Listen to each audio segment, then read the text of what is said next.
so we are live streaming on TV tonight, which is why I have a microphone. Normally I don't need one.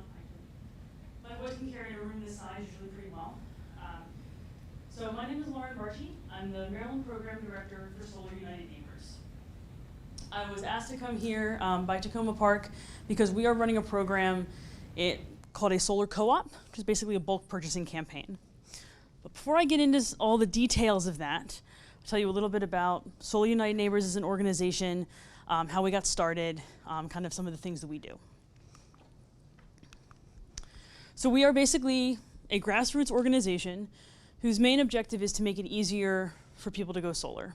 Whether you are trying to go solar on your own roof, whether you want solar like community solar, and I will explain what that is in a minute, or whether you just want to be an advocate and make sure renewable energy is available for equal access to everyone. That is all the things that we do. How we got started. So who here has seen An Inconvenient Truth? Okay, most of us.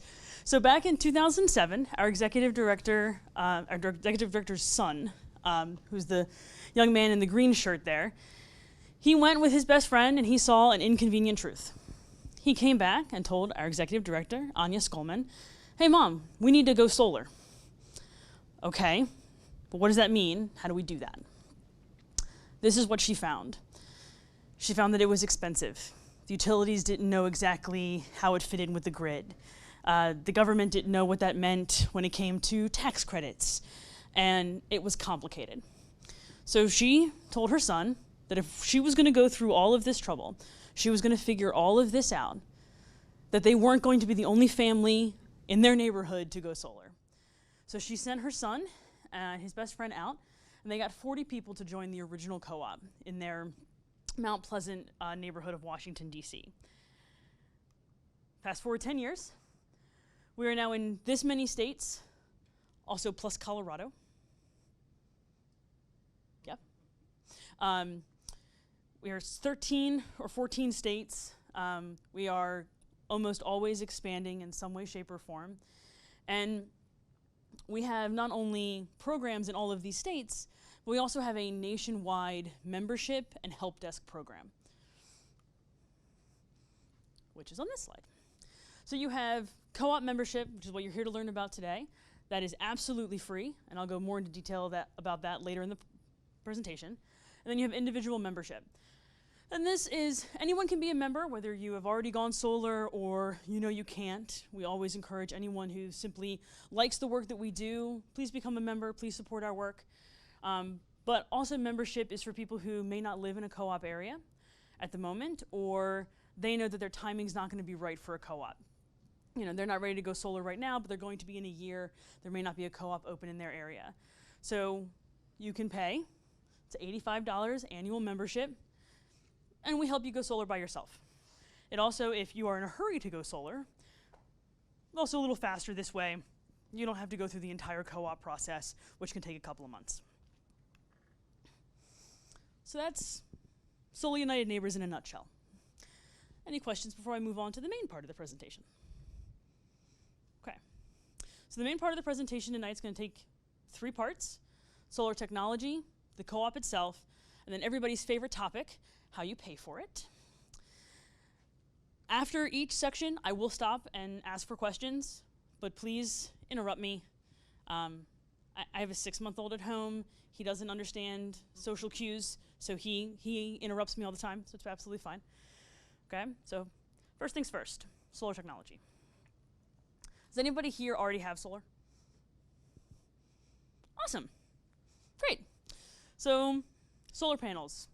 The panels that you see on most roofs are PV, or photovoltaic, which simply means that the panels make electricity. This is a panel. I also have a little one over there on the table. Several parts. In each panel there are cells. The cells are what make the electricity. Several cells make a panel. Several panels make an array. Here comes the fun part, and the part that, when I started working in solar, took me a minute to understand. So solar panels and solar arrays are not sized by the number of panels. they are sized by the watt or by the kilowatt, which means that when you talk to a neighbor who has a solar array, they may say it's a 12-panel array, or they may say it's a 6.2 kilowatt array. Both of them may say the exact same thing, but the 6.2 kilowatt tells an installer or someone who understands solar a little better than even I do sometimes, exactly the size. So what that means doesn't necessarily mean that's how much electricity is being generated. That is simply the size of the system. So solar arrays are sized by watts, 280, 300 watt panels. What that means is that that is the potential energy that that panel can produce in ideal circumstances, which is basically directly south facing in the middle of Arizona in the middle of summertime. This is not Arizona, so the panels on your roof are not going to generate that amount of electricity. But installers know that and size your system accordingly. Anybody here have a flat roof? Oh, I usually always have one. So kind of? Part of your roof is flat? Okay. So there are only a few parts to the solar system. You have your panels, you have your racking system, which is what attaches it to the roof. That's especially for slanted roofs. And then you have your inverter. Because solar panels create DC, or direct current electricity, and most of the products in our homes use AC, or alternating current electricity. Inverter helps it go from one to the other. So if you have a slanted roof, like it seems most people have, you have a racking system, which means there will be penetrations into your roof. Those little metal squares up there, those are called flashings. Those are what seal around those penetrations to make sure you don't get any water in your roof. And those are warrantied. This is a flat roof installation. This is actually our vice president of solar programs. That's actually his roof. He used to be the Maryland program director. We use his house. Whoa. Hey, Laura. Yeah. One quick question about racking. If you have a roof that is, for the sake of argument, 15 degrees, would you generally install racking to pop it up to 38 degrees or something similar? No. So his question is, if your roof is angled differently than what is considered ideal, would you change the racking? And usually not. So if huge solar fields that are generating megawatts of electricity, yeah, they're going to care a little bit about the angle. In your own roof, the amount of electricity you would create is so marginal, it doesn't matter. Yep.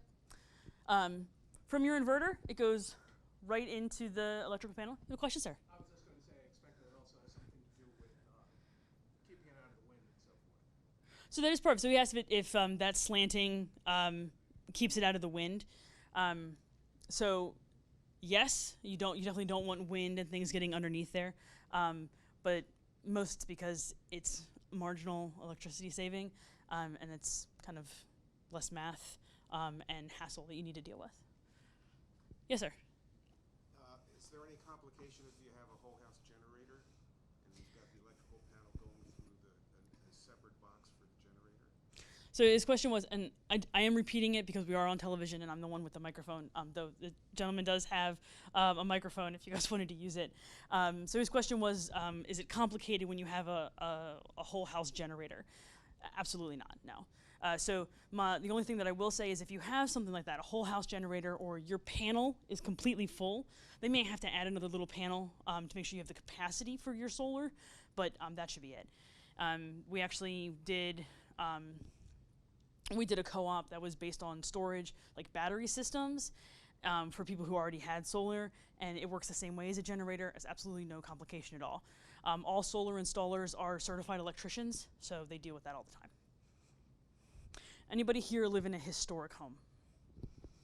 Okay. Has the electric been updated? Fantastic, you're fine. I mean, as long as it's just my house that still has knob and tube electric, then we're all okay.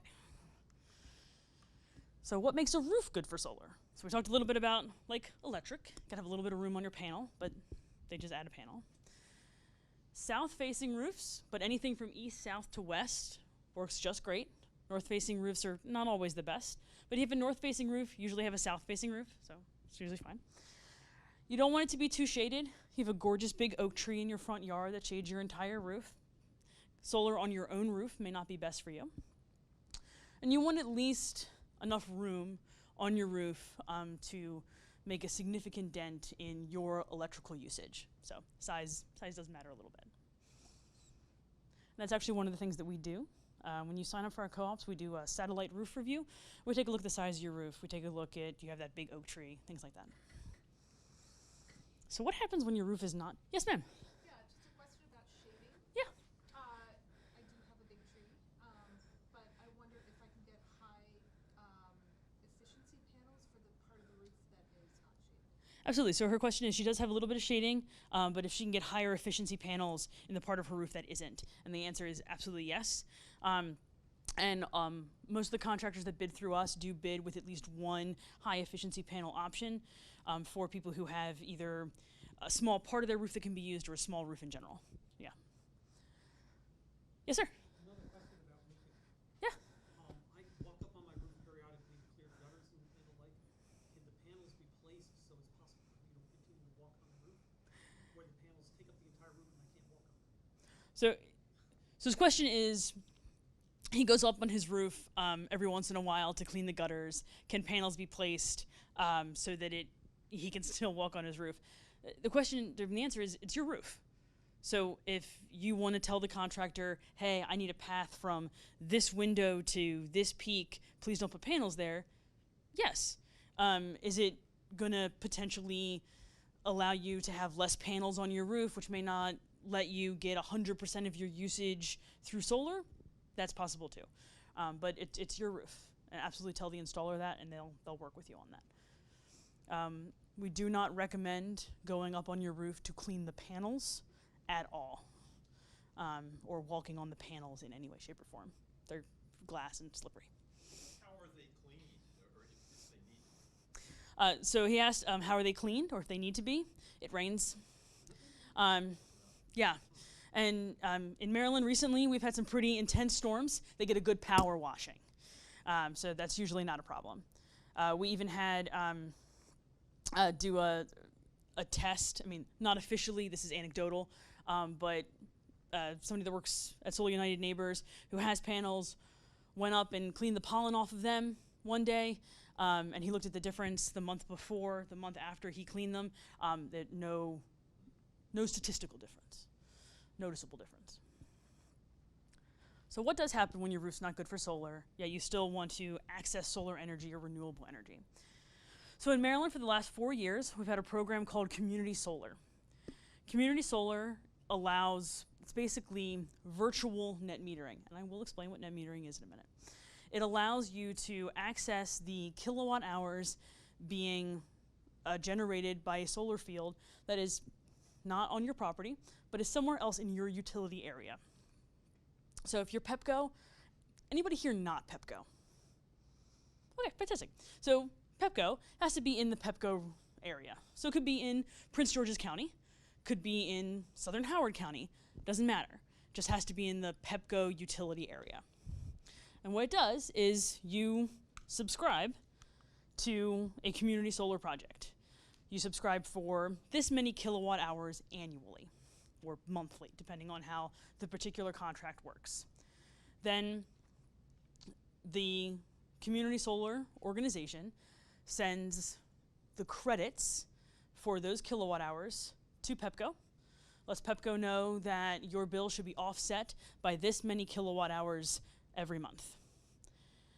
So if 1 month you use less electricity than what you have subscribed for, that's okay. It rolls over to the next month, just like it would if you had it on your own roof. Any questions, sir? Okay, all right. On our website right now, we actually do have a bunch of community solar projects. We ourselves don't do them. We have relationships with the subscriber organizations or the developers who own the community solar projects. We have them on our website in the same exact way for each project, so you can compare apples to apples. Answer a lot of simple questions, cost, savings, exactly where the project is, things like that.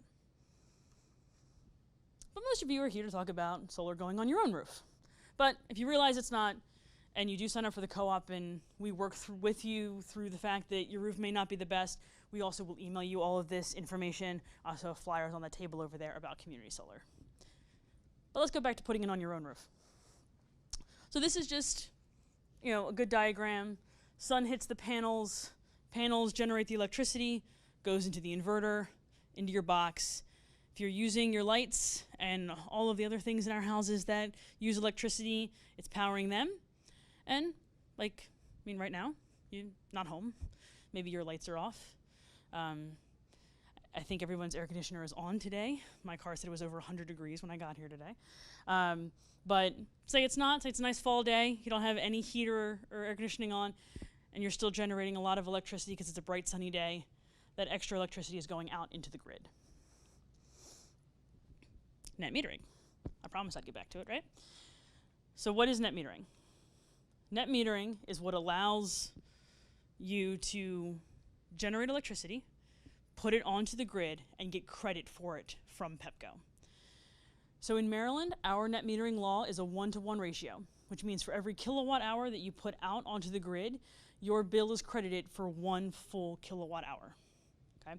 And Solar United Neighbors and some of our advocacy work, we are going to strive to keep it that way for as long as we can. And make sure that if the net metering law changes, it's as fair as possible. Yes, sir? You said that's for Maryland. Yep. I think I'm connected, I live in Maryland, I think I'm connected to the DC power grid. Does that apply the same thing there? So you live in Maryland, so net metering is, you will stick with the Maryland law. So what he asked is, but he's connected to, you're connected to the DC feeder line? Is that? So what that will affect is something that I will talk about in the economics, called solar renewable energy credits, because you will be able to sell them in DC, whereas other Maryland homeowners cannot. But I will, and that is very awesome because they're worth more in DC, but I will get into that more at the economics section. But that does not affect your net metering whatsoever. So, for PEPCO area, at the end of every year, and their year ends in April, I do not know why, they will calculate how many credits you have left on your bill, if you have any, for the last 12 months. And in April, they give you a little check for what's left over. So here's how that works, because of course it's not as simple as that sounds. In Maryland, net metering is for 100% of your annual usage, which means if you have credits left over at the end of the year, then you have gone over the 100% of your usage. They still have to pay you for those, but PEPCO gives you the generation rate, which is smaller. It's what they're paying the big power plant down the road. It's not what you're being charged for kilowatt hour. First 100%, it's a 1-to-1 ratio, you've got that. Over that, it's the generation rate. Any questions about net metering before I move on? And if you're under, then you just pay more. Correct. So if you're under, you just pay PEPCO your normal rate. Yep. Under PEPCO system, there's none of the complicated deals where if you're, there's different charges at night and during the day, that doesn't apply? So he asked if there are different charges at night or during the day. Under PEPCO in Maryland currently, that does not apply for residential electrical usage. And hopefully it will stay that way for as long as we can. So, you've got solar.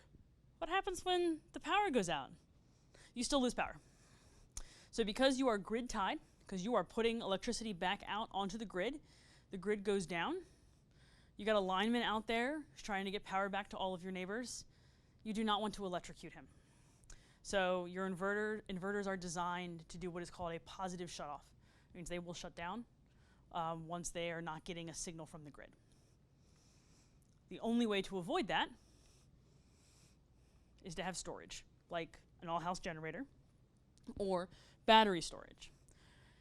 So battery storage, so because none of those weird charges that we talked about, the only incentive in Maryland to do battery storage is for power outages, is for resiliency. And here's the details of them. So an average battery pack, an average storage system is about 6 kilowatt hours, which can fully charge in a day with solar. It'll run, you know, some small appliances, a couple of lights, your cable. It is not going to power anything large. Heat, AC, an oven, anything that's that large. And this is some basic costs. So a 6 kilowatt hour storage system all by itself is going to be $9,000. You add that to the price of an average size solar array, and it gets pretty up there. But some people absolutely do choose to do that. It is the green or clean way to do backup power, but it is definitely more expensive than home generators. So some just added things that we always get questions about when it comes to solar technology. Are there warranties? Yes, there are lots of them. There are warranties on almost every pieces and part of a solar system. Inverters are warranted, usually they're at least 10 up to 20 years.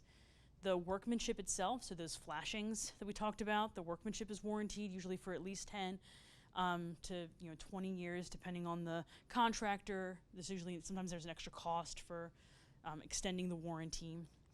And there are two different kinds of warranties on the panels themselves, usually. There's a product warranty, like anything else appliance you buy. It manufactures defects, things like that. And then there's something called a production warranty, which usually states something similar to this. This panel will produce at least 80% of the electricity at year 25 that it produced on day 1. And there are monitoring systems for solar panels that allow you to make sure that that's accurate. Most people get a little app on their phone or it's on the computer. I love it. We, at the end of co-ops or sometimes in the middle of co-ops, we have a happy hour, some kind of celebration. Usually everybody's getting out their phone and showing the usage for that day, and it breaks it down to the panel. They're kind of fun to play with. Homeowners insurance. I'm not an insurance broker, so please contact your insurance company just to make sure that you know what's going on before you put solar on your roof. Usually it doesn't change insurance whatsoever. Sometimes panels are even covered as part of your home. There are rare occasions where insurance companies will have a sustainability or a green initiative where you'll save a little bit, but they usually don't change much at all. We talked about maintenance a little bit in some questions. There's very little maintenance on solar panels. They usually don't need to be washed because it rains. Most maintenance we see is once every couple of years. Inverters software needs to be upgraded a little bit, or someone just needs to go up on the roof and check all the connections to make sure all the connections are still tight, things like that. And some installers now are even doing maintenance programs and things like that, but like I said, it's usually once every couple of years someone just needs to go through and check it out. And the reason for that is there's absolutely no moving parts on a system. Systems are warranted for that 20 or 25 years, so they last at least that long. They probably will last a bit longer. The reason that we say a bit longer is honestly because modern solar systems have only been installed regularly in residential homes for about 20 years. They're still going strong, so we don't overestimate that. Anybody here live in a historic district or an HOA? HOAs? Historic district? Okay. So historic districts. One, obviously you want to check the rules and regs for your historic district to make sure you can even install solar. And the other thing is that on one of the final slides for tonight, there's going to be a thing called the Maryland Clean Energy Grant. It's $1,000. You may not qualify for that. I live in a historic district myself, so I understand that there's all kinds of rules and regs, but also most installers have worked with them before and can work you through that process. Yes, sir? One other question about maintenance. What happens if the roof needs maintenance underneath the panels? See, beat me to it. I was just about to say. So, it's all right. That's good. Lead in. So he asked about what happens if your roof needs to be repaired. So one of the questions when you sign up for our co-op that we are going to ask you is, how old is your roof? If your roof is over 10 or 15 years old, we are going to tell you, you may want to replace it before you put solar on it. Even if your roof is 3 years old, you put solar on it and it needs maintenance. Solar company has to come out, has to uninstall your system, has to store it properly, and then reinstall it after the roof is repaired. And that can be costly, a couple $1,000s. So that is why we really do recommend that if you think your roof is going to need repair or replacement in the next 20 years, you may want to replace your roof before you put solar on it. Yes, ma'am. Just going back to storage. Mhm. I read about a program in the UK where Nissan is using the used car batteries for storage because it's actually appropriate when they're run down to use it for home storage. Is anything like that coming here, or is that so experimental that? So talking about storage, battery storage, and car batteries being used for that. So I have not seen or heard about used car batteries being used for that, but there are kits that you can buy for electric cars that allow you to plug your car into your house and use it as an emergency generator. So if you own an electric car and it's fully charged and the power goes out, you can plug it into your house. There's kits, usually an electrician has to come out and program it and all that good stuff, but it can run a couple of things. So yes, that is here. I have seen that, but not with the used car batteries. Yes, sir. Do solar panels usually produce more electricity than is needed? I know it depends on the size of the house and how much it needs, but like typically like a house around here, for example, 3-4 bedrooms, like how much space is needed generally to produce enough to meet all your needs? Right. So he's talking about how much space is really needed to get all of your needs met by solar. That is an extremely hard question to answer because roofs are pointed in different directions and they're shaded differently and everybody has different usage. So that's extremely difficult to answer. Most houses that I have seen, installer aims for 100% of annual usage. Most fall a little short, but not necessarily.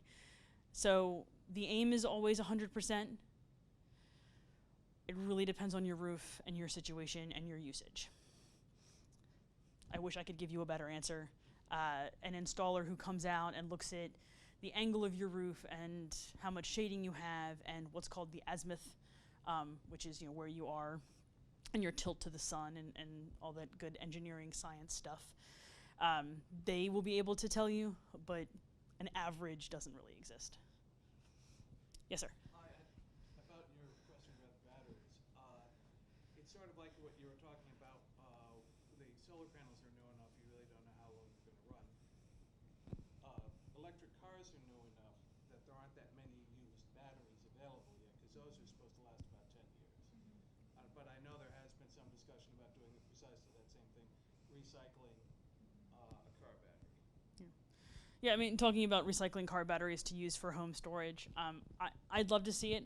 I haven't seen it yet, but I'd love to see it. Like I said, there's actually a member of a previous Montgomery County co-op owns several electric cars, but one of them they do plug into their house for an emergency generator when the power goes out. So I have seen that.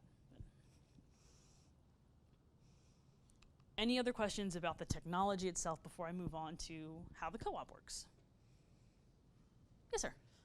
I was wondering how much the shade turns off the roof, or how much that can be adjusted by different panels. Like if I get a piece of, if I have a little bit of shade in my roof, will that cut off the entire panel? Right. So talking about will shading cut off an entire system? So if your system only has one inverter, and you have panels and one panel is shaded, then yes, it can.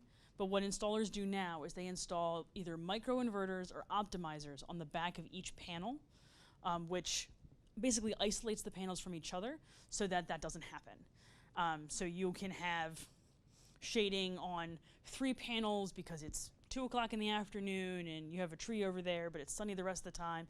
The rest of the panels are still working great. So that's optimizers or microinverters are the way to avoid that.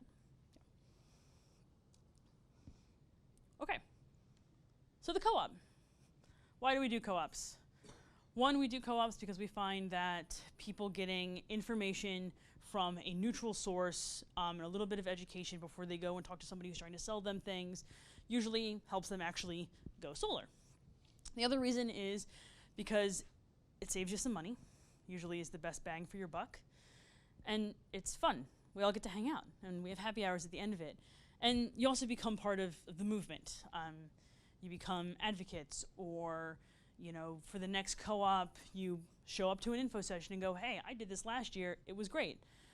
We actually have one member from 2 years ago who's actually having a solar open house this coming Saturday. He's opening his home and showing everyone his solar system and telling his story about how he went solar and things like that. And his story is fantastic. He does produce over 100% of his annual usage, and the story of how he paid for it is my favorite. I always love telling, and I have told him that I tell it. He actually was of retirement age when he went solar. He took one of his IRAs and he cashed it out, and he bought his solar panels with it.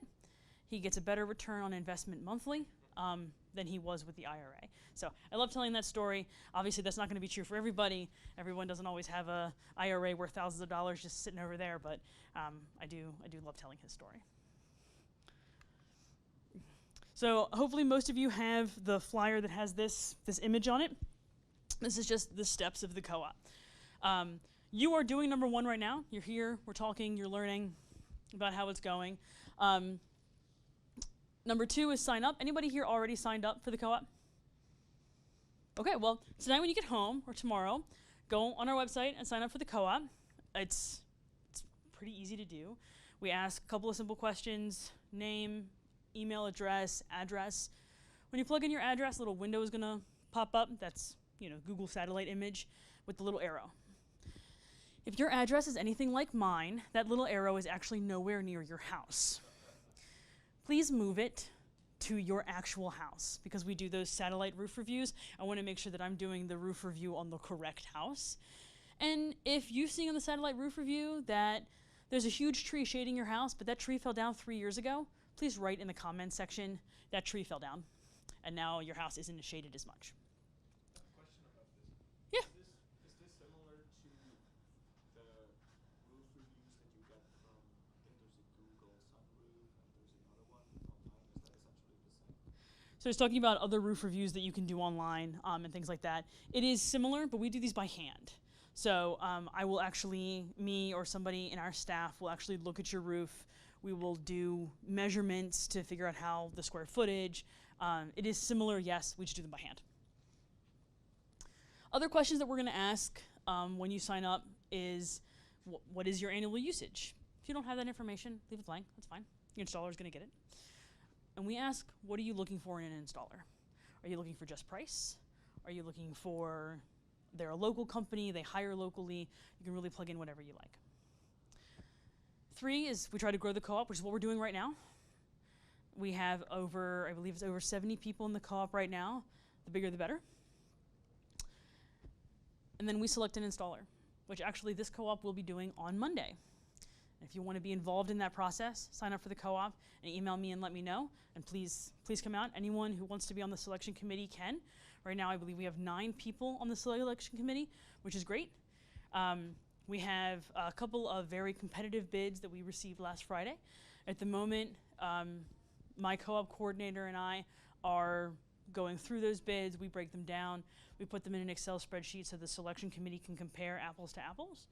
The only people that see all the bids are the members of the selection committee, because we do ask that you sign a non-disclosure, because the installers do not want to be 3 months from now, they weren't the chosen installer, and go, hey, but I see here you were willing to offer this. It's a little different because we're giving them so many customers. So the selection process usually takes a couple of hours. We hang out, we're gonna hang out Monday evening. I'll bring cookies, which would be great. And then next week, we will talk to the chosen installer. They sign a little bit of paperwork with us to make sure that they are gonna give proposals based on the bid price to everyone. And then you all will start receiving your bids. The way that we ask the installers to do it is first sign up, first proposal. So they will start calling and making appointments for proposals from first person to the last person who signs up. You can still sign up after the selection committee. You can sign up probably for this co-op all the way through August. Once everybody, they go out, they talk to you. Installer gives you your proposal. Up until this point, you have spent $0.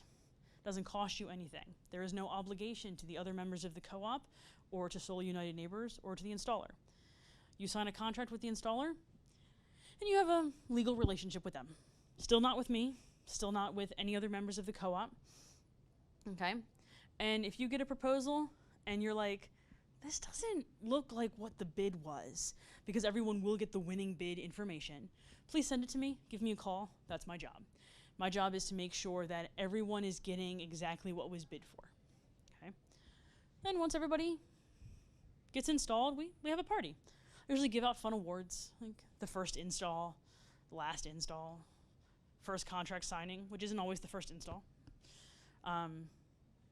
Usually give out a fun award, person who was at the most info sessions, things like that. These are just some of the reasons that selection committees have chosen installers in the past. I have actually, in the almost 2 years that I have been here, I have seen selection committees choose for each one of them. Obviously price is always a big one. I've seen selection committees go for one that wasn't the lowest, but it was the second lowest, but they had the better equipment.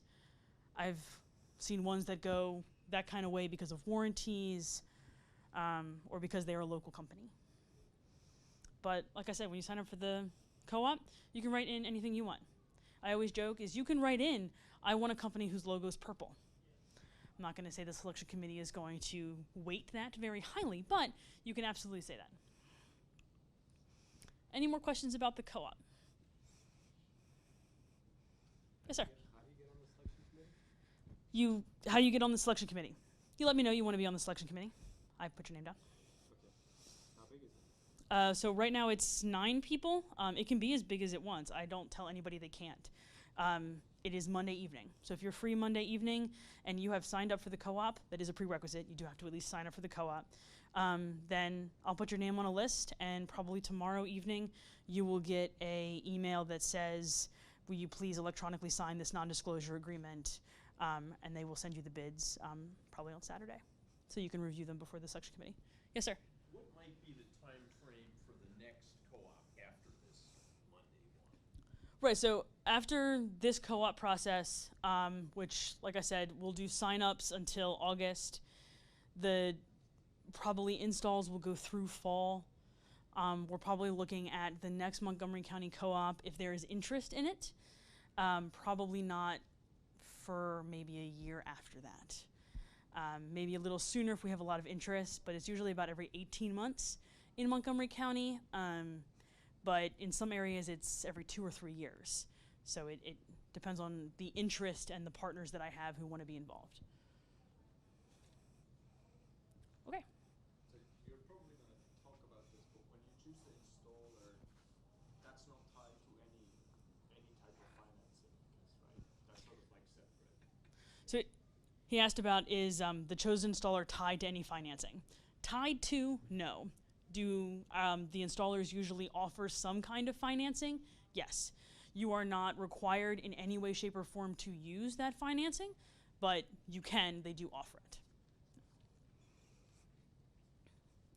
So just to reiterate a little bit as we talk about pricing, solar panels are not only sized by the watt, they're also priced by the watt.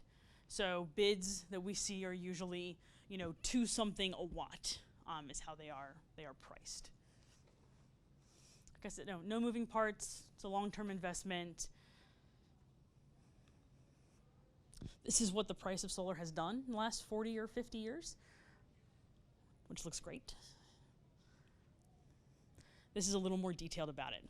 So the red is the soft cost. That's the part that hasn't changed much. That's the advertising. That's the education installers have to do.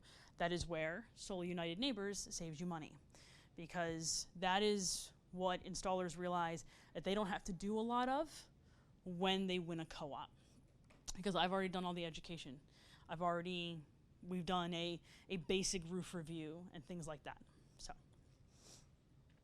the price of the components themselves has gone down quite a bit. Labor has stayed pretty much the same. So you all, if you have that flyer, this is on the back of that, this pricing information. So we average, we say $2.75 a watt is the average we get for a co-op price.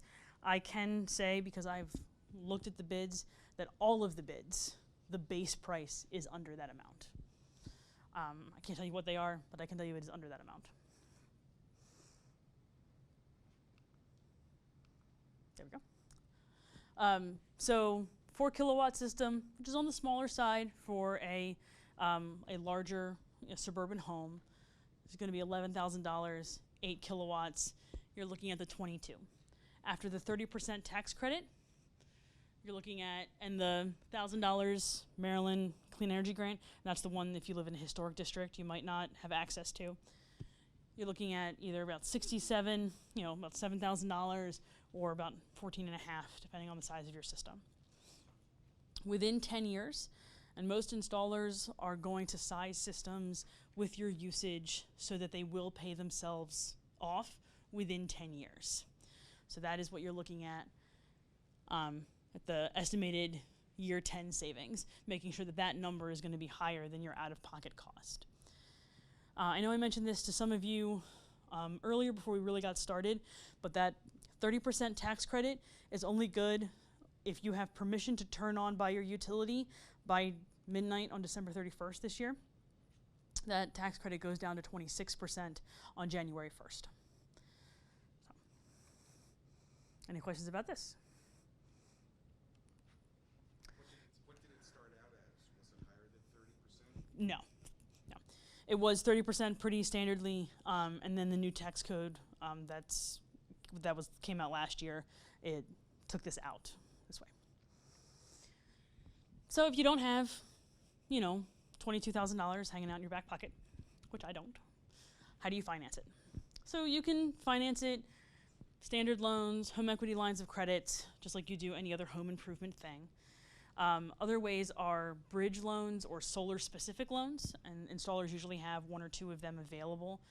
And they'll say something like this. They'll have, 0 interest for 18 months, and at the end of that 18 months, you have to at least give it 30%, because they want the 30% tax credit. They want that back, and then it'll be a standard rate for the rest of the loan, 10, 15 years, depending on the loan you do. Third-party ownership. We do not see a lot of this with our co-ops, but this is lease or power purchase agreements.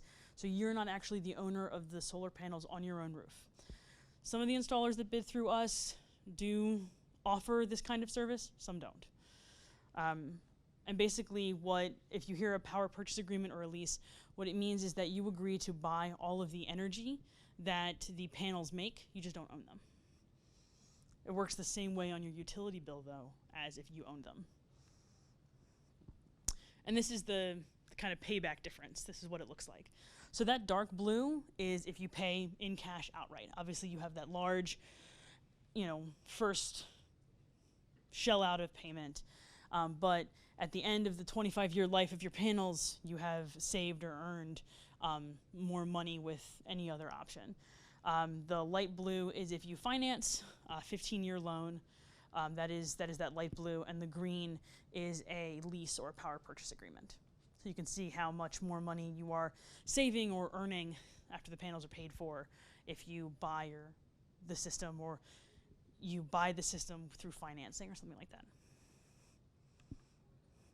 And that's it. That is the website you go to sign up for the co-op.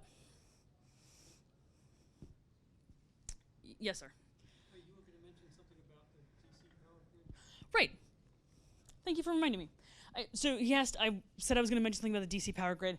I don't always do that because it doesn't affect everybody, but you're absolutely right. And I don't always go through this because the solar renewable energy credits in the past couple of years in Maryland haven't been worth much, so I don't always mention them. But they're right there. Solar renewable energy credits. $25 a year. They've gone up a little now since we've increased the RPS, or the Renewable Portfolio Standard, which is what created this market, created those credits that you can sell on this market.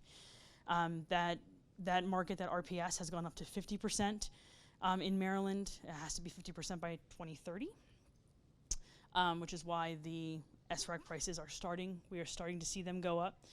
But if you are on the DC feeder line, then you can sell your SRACs in the DC marketplace. And in the DC marketplace, they are worth several $100s a piece. We are not expecting or guaranteeing in any way, shape, or form the Maryland ones to go up that high. They are increasing. It's another way to pay back your system. Usually, everybody, depending on the size of your system, on average is generating 1 renewable energy credit a month, about 12 a year. How do you know if you're on the DC feeder? So question was, how do you know you're on the DC feeder line? You know that by asking Pepco, quite honestly. Pepco has to tell you. Or you can send me your address, and I will look it up for you. I have no problem doing that. Any other questions about SRACs or anything else? No, that's more about the roof. So we'll need a new roof. Mhm. Does it make sense to do it sort of like in one go, or is it better to do that independently? Yeah, so talking about roofs, is it better to do it all in one go or to do it beforehand? So it is better to do it all in one go. I'm going to specify what I'm about to say by saying I'm not an accountant, and you should absolutely talk to one. But you can take that 30% tax credit off of the cost of the roof replacement for the portion of the roof that is needed for the solar panels. So it is a complicated formula that you absolutely should talk to an accountant about, but you can do that. So it is better to go all in one go, and then talk to an accountant.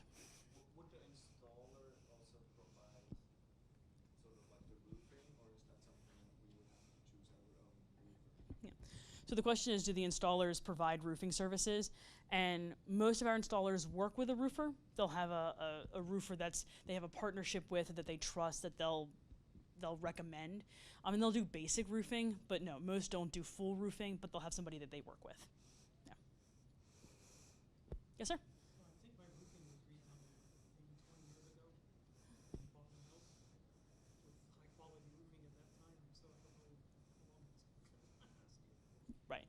So talking about not knowing how long your roof is going to last, installers can do a roof inspection, or you can have a roofing company come out and do a roof inspection to try to estimate how much life your roof has in it.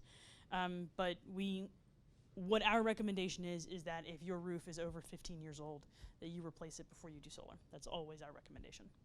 Yes, sir? Ours is that rarest beast, an unair-conditioned house, and one of the things we're trying to figure out in this very complicated process is if and when we add air conditioning. So obviously, if we're going to do that, that would massively increase our A little bit. power 3 months of the year. Right. Could you speak to how much of the load on for example, so we're going to use maybe 2 or 3 times as much electricity in the summer, but if we're sized for that, that doesn't make. What Right. are we going to do in the fall? So talking about how to size a system when you're using more electricity one part of the year and not in another, and also you don't have air conditioning right now, but you're hoping to do that in the future. So one, tell your installer all of that. What installers are going to do is they are going to base the size of your system on your annual usage. So they're not going to look at just August or just February, which are highest heat and highest air conditioning months. They're going to look at your average throughout the entire year of usage. And then they're going to ask you, are you planning to add an air conditioning? Are you planning to get an electric car? Things like that. Please tell them. They can usually estimate it pretty well, especially if you're thinking about doing that in the next couple of months. If you're thinking about doing one of those two things the next couple of years, then they may not size your system for that yet. What they may do is they may keep in contact with you to see when you're ready for that, or may, depending on what you have said your time frame is, they may recommend a larger inverter so that you have a larger inverter in place, so all you have to do when you add the air conditioning or add the electric car is to add a couple more panels on your roof. You don't have to do the panels and the inverter, things like that. But talk to your installer. Your installer will be able to work through that with you. Yes, sir. I infer that in order to belong to the co-op, your house has to be a producer. What do you? You have to have an array on your roof. I have to have it. So to join. So to join the co-op, no, you don't have to have an array on your roof. To join the co-op, you have to want an array on your roof. Okay. That's what you get at the end of the co-op. Is it conceivable for one of these co-ops to have a remote array somewhere? So that's not how our co-ops work. So talking about a remote array for a co-op. Our co-ops are just bulk purchasing campaigns, so everybody gets a panels or an array on their property. It doesn't have to be on your roof. It can be in your backyard, freestanding. Remote arrays are going to be community solar and things like that, which I can talk to you about afterwards. What if the provider you select has a rent your roof arrangement?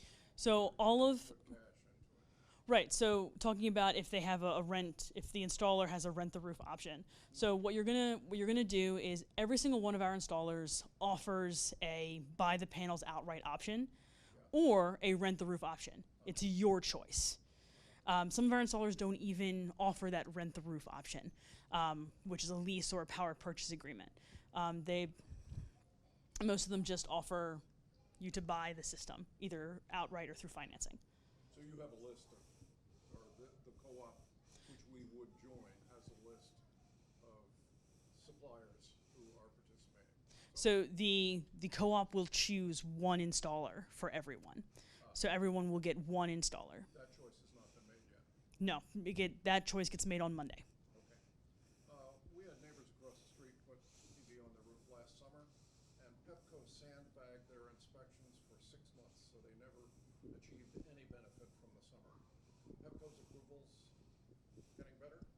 So talking about Pepco's approvals and how long that they sometimes take, I haven't heard of one through our co-ops taking that long. Sometimes they do take a month or two. I have not heard that. So that is. But it's a risk with the time schedule that you described for the end of the credits. So is it a risk for talking about the end of the 30% tax credit?